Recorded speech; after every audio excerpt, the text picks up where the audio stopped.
you apparently get to play as Mila Jovovich. I soon discovered that Kotor's combat is turn-based. No! It's very difficult, especially for people like me who are inexperienced with pure RPGs. Kotor crashed on me all the goddamn time. It's like I was playing Kotor on an Atari Jaguar.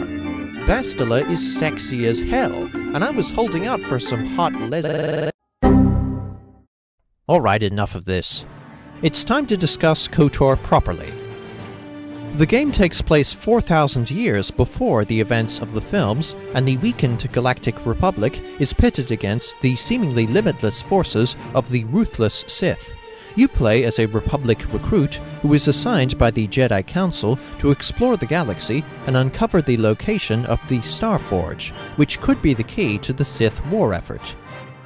On the advice of my friend Matt, aka Yariel Poof, I will briefly discuss Darth Malak, the game's antagonist, and compare him to the antagonists of the Star Wars movies. Malak was the apprentice of Darth Revan, but rebelled against his master and seized command from him. Malak blasts Dooku and Palpatine, the prequel's antagonists, right out of the water, and essentially did what Darth Vader couldn't do without Luke's help, but otherwise Malak doesn't feel very different from Vader. Malak projects a steely, menacing aura with his blood-red robes, distorted electronic voice, and shocking ruthlessness, but both Vader and Malak are cyborgs who destroy planets on a whim and want to bring a good person to the dark side. In Vader's case, it was Luke.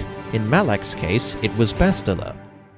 Malak's differences from Vader mainly stem from his appearance and the game's plot, so BioWare failed to set Malak apart as a truly unique villain in the Star Wars universe.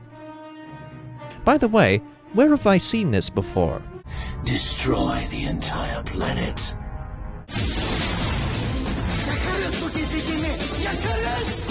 Oh yeah. BioWare is well known for its high-quality writing, and Kotor has an incredibly engaging story and a vast, immersive universe. After you reach the Jedi Enclave on Dantooine, you can visit the following 4 planets in any order and carry out as many side quests as you wish, so you can make your own pace throughout the game. Even so, the Sith under Darth Malak are portrayed as an evil, corrupt menace frequently through your interactions with them, and their sheer destructive power is undeniable. Therefore, the game carries heavy tension and the sense of a looming threat on the horizon, even with the pacing being reliant on the player. Deus Ex: Invisible War was widely praised for its emergent gameplay, but Kotor does an even better job. Your decisions on one planet can influence the plot several planets down the line.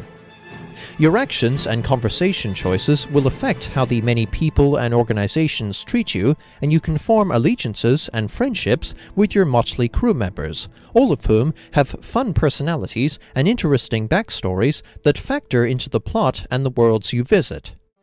For instance, Canderous Ordo, the gruff mercenary on your team, is a Mandalorian, which is a type of enemy you often encounter in the game. Canderous respects the Galactic Republic for defeating his army in the Mandalorian Wars, but this was the very conflict that left the Republic vulnerable to the Sith. Karth Onasi, your first long-term party member, is a decorated Republic war hero who has a score to settle with the Admiral of the Sith fleet. I admired Karth for his compassion, bravery, and shrewd nature, and I was also saddened to learn of the unthinkable tragedy that befell his family and planet. As such, I felt compelled to talk with him, make him open up, and feel better about himself. Juhani is a Padawan who temporarily fell to the dark side, and you have the option to redeem her and have her join your party during a mission on Dantooine. The Jedi Knight Bastila, who often provides guidance and information during her travels, is invaluable to the war effort due to her skill in battle meditation, which increases the morale of allied troops and demoralizes the enemy. Bastila is friendly and supportive, but also arrogant, and is perhaps too willing to question the judgment of the Jedi Council. Kind and modest, yet irritable, Jolee Bindo is a Jedi who never quite saw eye to eye with the Jedi Council on Dantooine and exiled himself to Kashyyyk to get away from an institution he didn't quite belong with. You later find out that Jolee's old friend Sunri has fallen into some legal trouble on the planet of Manaan.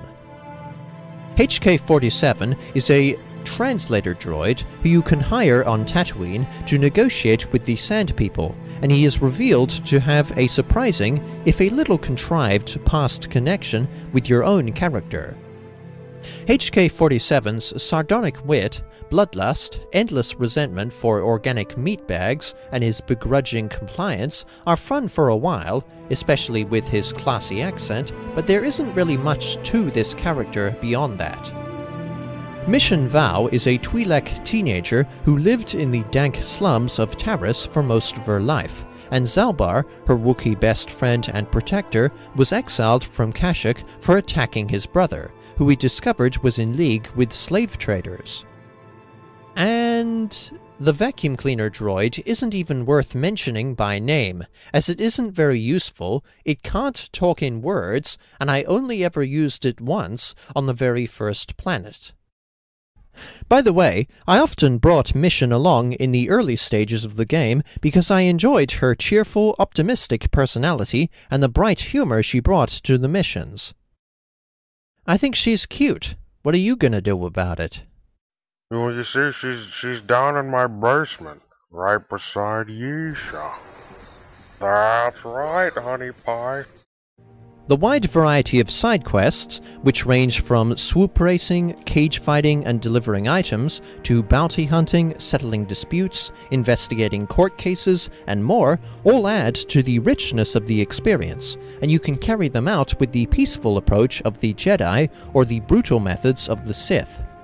You also gain light side and dark side points, which determine how good or evil you are, respectively, from your deeds, and these, in turn, grant you special force abilities.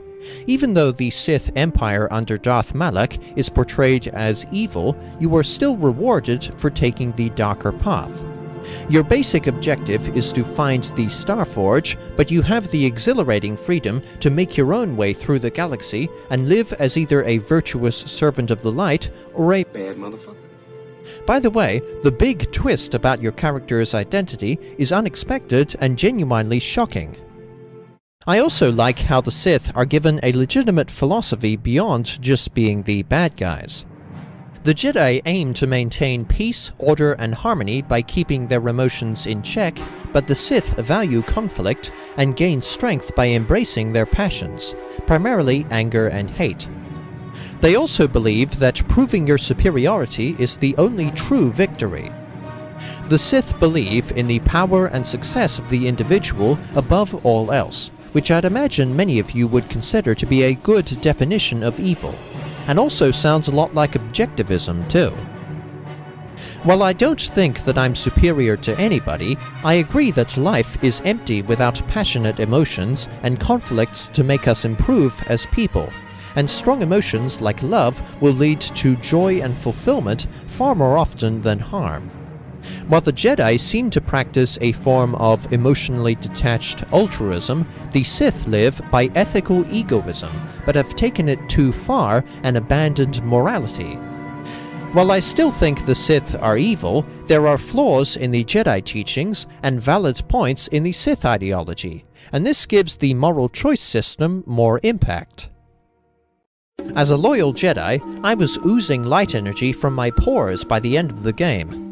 I redeemed Juhani on Dantooine, overthrew a slave regime on Kashyyyk and freed its Wookiee people, struck an uneasy peace with the Sand People on Tatooine, converted Sith students to the light side on the Sith homeworld of Korriban, and exposed a dastardly Sith coup on the ocean planet of Manaan. I liked all of these worlds pretty equally, but Taris and Manaan had the most beautiful environments. The peaceful options are usually more challenging, and I felt pretty proud of my accomplishments. This sense of great pride sets Kotor apart from most other games I've played. In Myst, you slowly uncover a story of betrayal. In Prince of Persia, you rescue a princess. In Max Payne, you exact revenge for the murder of your wife and baby. These are all very satisfying and compelling stories in themselves, but Kotor trumps all of them in terms of scope and involvement.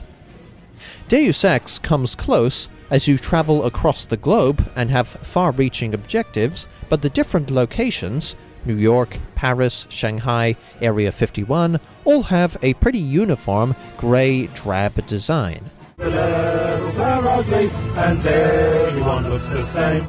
In Kotor, you genuinely feel like you're exploring a big, diverse galaxy and making it a better, more peaceful place.